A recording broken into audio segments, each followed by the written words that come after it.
Nigar, let me start with you. This is a conflict that's been going on for a very long time. In fact, it started in the late 80s when the Soviet Union was dissolved, and we should point out that both Azerbaijan and Armenia were part of the Soviet Union. What sparked off this latest conflict? Well, thank you for your question. Basically, what happened is that current escalation of Armenian-Azerbaijani conflict is a result of a series of unprovoked attacks by Armenian forces on Azerbaijani civilian and military targets. The core of the problem is that Azerbaijan's territory, 20% of our territories, is under occupation for 26 years now. You may know that we have around 1 million refugees and IDPs who have been expelled from their homes.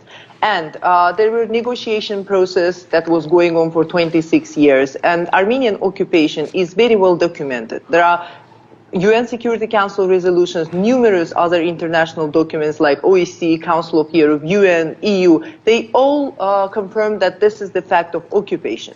UN Security Council resolutions demand unconditional withdrawal of Armenian troops from the territories, but they are being ignored for 26 years. Well, this aside, we had 26 years of negotiations, but when Prime Minister Pashinyan came to power, he started provoking us by, for example, saying that Karabakh is Armenia.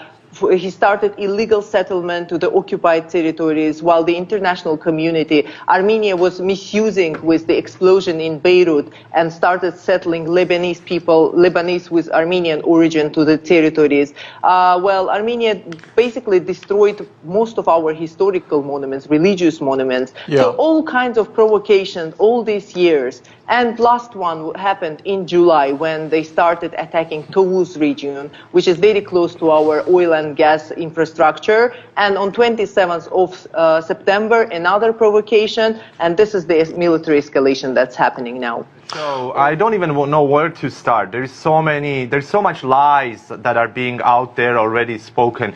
It's been widely recognized that this military escalation, the war, a terrorist war, has been started by Azerbaijan on September 27th. Well, it's really such an absurd statement. Would you deny that Nagorno-Karabakh and 7 adjacent regions are internationally recognized territories of Azerbaijan? Second, would you deny that Nagorno-Karabakh, okay, it's a part of Azerbaijan, I said. Would you deny that UN Security Council resolutions demand unconditional full withdrawal of Armenian troops from the occupied territories of Azerbaijan? I will not go into any speculation. I am speaking international law now. International law says that this is the part of Azerbaijan. So what are Armenian soldiers doing right now on our territory? All right, Nigar, I want to please reply my question? Okay, wait, hang on a moment. Nigar rightly said that not only Nagorno-Karabakh is now controlled by Armenians, but also 7 regions around it, which had Azerbaijani population before the war ended in 1994, the last war, I mean. This is no man's land, you know, there are almost no people living there. Yeah. So what is needed is to find an honest broker who would be able to help the two sides find this solution. Can I just reply? Yeah, go ahead. I need to address some of the questions that was posed by Nigar, and I think there is too much, but whatever. Anand, if you don't mind. Yeah, Arsen, I just want to go to Nigar. She wants to say something, and I'll come straight over to you. Okay, go ahead, Nigar. Thank you very much, Anand. Well, actually, what my colleague from Russia said, territory in exchange of security, this is absolutely not okay for us. We will never accept that. Our president has made it clear. But our plan, you will ask, what is Azerbaijan's plan? Azerbaijan's aim is to restore its territorial integrity, to rebuild all those areas, because Nagorno-Karabakh and especially all 7 adjacent regions, they turned into ghost cities. There are no infrastructure, no houses, basically nothing there. Azerbaijan is planning to rebuild it all, and we want to have peaceful coexistence of Azerbaijan and Armenian communities there. We have no problem with Armenians. We will create all necessary security and prosperity measures for them. Okay. They will have all the guarantees from us. This is the official statement of our president, so there is no problem. What we want to do, we want to clean our lands from the occupying forces, from these criminal people who came there. All right, and then we will rebuild it all. Right.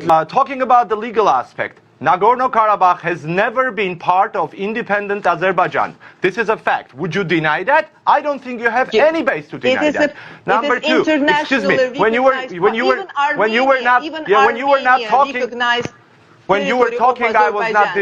were talking, I was not disturbing you. So that's quite a severe warning there from the Azeri president, Nigar, talking about a very severe response. What does he mean by that? Well, first of all, if you allow me, Hanan, I will reply to the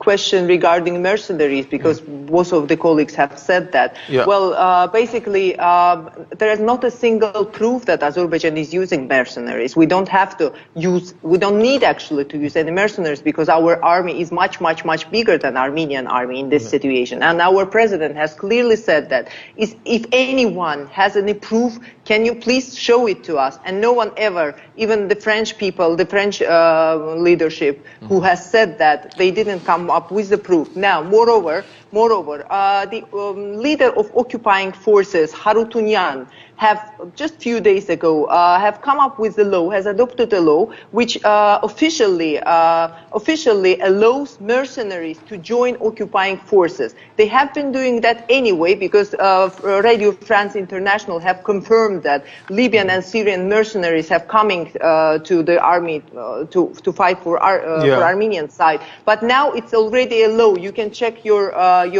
information. You can check facts. Okay. Now regarding the geography of the conflict, and regarding, let's say, the plans and the risk, the overall risk for the region, I would say that it's not even a concern, but it's the plan of Armenia. This is exactly what Armenia is trying to achieve. Armenia is trying to expand the geography of the conflict. That's why Armenia is doing all its best to involve Russia, international organizations, all the neighbors. All right, Nigar. Because this is exactly now oil and gas. I'm coming to the point.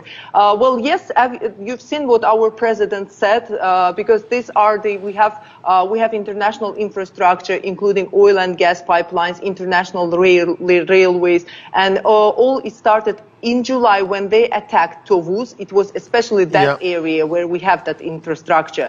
So yes, that's a big risk. Thanks God that we have a proper army who can at the moment protect us, but that's a risk, and that is what Armenia is trying to let me hear what the other side has to say. It is only Turkey and Azerbaijan that is standing for the war. The rest of the world has unequivocally clearly stated that this war has to be stopped in order so that we can go back to any kind of negotiation. All right. So what Armenia's goal is to survive another genocide yet being implemented by Turkey and Azerbaijan in this time. Okay, Hakan, go ahead.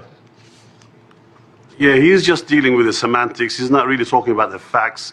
And I tell you, I don't want to be disrespectful to you, but you're just talking about things that have no basis, and you're just trying to have an argument. If you want the war to stop, and we all do, all you have to do is stop illegal occupation of Nagorno-Karabakh and stop the illegal and killing of innocent civilians in Azerbaijan, shelling them. And there's a lot of evidence out there. So the point is, today, Azerbaijan has released a video of Armenian prisoners being shot. Add something to this. Turkey has no benefit in being part of this conflict. And you keep saying that somehow this is Turkey's conflict. It's not. Turkey's trying to help a brother. That's all that is happening, because they actually feel that your illegal occupation of the land and the attacks on the civilians and in Azerbaijani land, illegally recognized land, it is just not unacceptable. The only way to deal with it is sit down and talk properly, legally, so you can actually find a solution. Azerbaijan has offered several times, offered citizenship, offered settlement to the whole nation, the whole entire region. All right. You should simply negotiate it and resolve the issue. All right. That's all there is to it. There's no need to be angry about this.